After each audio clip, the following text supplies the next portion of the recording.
Preparing to Live with Angels, December 9th, from a devotional entitled God's Amazing Grace by Ellen G. White. I beseech you, therefore, brethren, by the mercies of God, that ye present your bodies a living sacrifice, wholly acceptable unto God, which is your reasonable service. Romans 12:1. We have no doubt that the doctrines we hold today are present truth, and that we are nearing the judgment.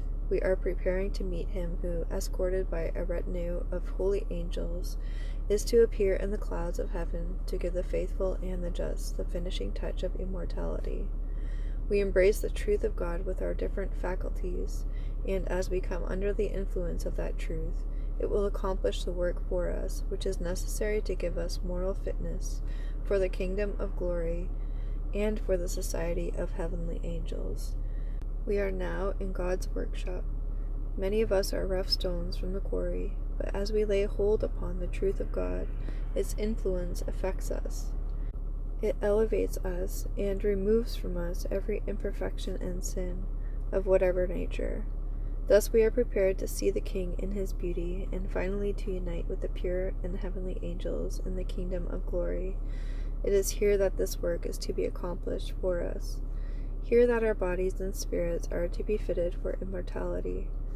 We are in a world that is opposed to righteousness and purity of character, and to a growth in grace. Wherever we look, we see corruption and defilement, deformity and sin.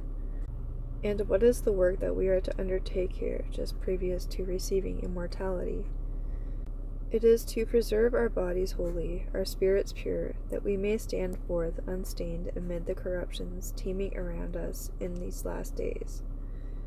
The light shines clearly, and none need be ignorant, for the great God himself is man's instructor. He designs that the great subject of health reform shall be agitated, and the public mind deeply stirred to investigate. For it is impossible for men and women, with all their sinful, health-destroying, brain-enervating habits, to discern sacred truth, through which they are to be sanctified, refined, elevated, and be made fit for the society of heavenly angels in the kingdom of glory.